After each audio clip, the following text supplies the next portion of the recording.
Iran ও ইসরায়েলের চলমান সংঘাত গভীর থেকে গভীরতর হচ্ছে। এরই মধ্যে ইসরায়েল ও মার্কিন যুক্তরাষ্ট্রের হামলায় ইরানের সর্বোচ্চ নেতা আয়াতুল্লাহ আলী খামেনির মৃত্যুর খবর নিশ্চিত হওয়া গেছে। ধারণা করা হচ্ছে এর ফলে আরও ঘনীভূত হবে যুদ্ধ পরিস্থিতি। যুদ্ধের ময়দানে সমরাস্ত্রের মধ্যে ভয়াবহ নাম কামিকাজি ড্রোন। শত্রুকে মোকাবিলায় এটি বেশ আগে থেকেই ব্যবহার করে আসছে ইরান। গত বছরের জুনে ইসরায়েলি আগ্রাসনের জবাব দিতে গিয়ে 12 দিনের যুদ্ধে এই ড্রোন ব্যবহার করেছিল তেহরান। এছাড়াও বর্তমানে রাশিয়া ইউক্রেন যুদ্ধ এবং মধ্যপ্রাচ্যের সংঘাতে ইরানি শহীদ 136 ড্রোন বা কামিকাজি ড্রোনের ব্যাপক ব্যবহার দেখা যাচ্ছে। ভবিষ্যৎ হোক নিরাপদ, বিনিয়োগ হোক বিশ্বস্ত, আর আমার পছন্দ সল্ট বে। ওয়েলকাম টু সল্ট বে।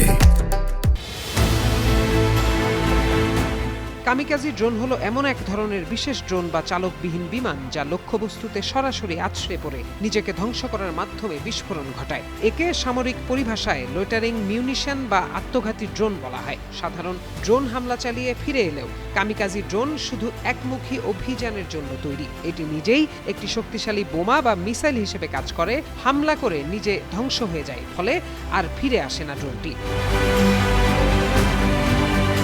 এই ড্রোনের লোয়েটারিং বা অপেক্ষা করার বিশেষ ক্ষমতা আছে। লোয়েটারিং বলতে বোঝায় আকাশে দীর্ঘ সময় ধরে অবস্থানের সক্ষমতা। উপযুক্ত লক্ষ্যবস্তু খুঁজে না পাওয়া পর্যন্ত এই বিশেষ ড্রোন আকাশপথে অপেক্ষা করতে পারে। নির্ভুল লক্ষ্য ভেদেও এটি বিশেষ দক্ষ।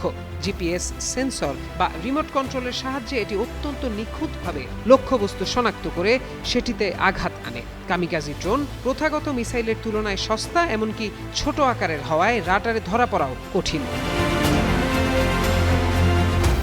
ইরানে হামলা করার জন্য মার্কিন বাহিনী কামিকাজি ড্রোন বহর প্রস্তুত করেছে।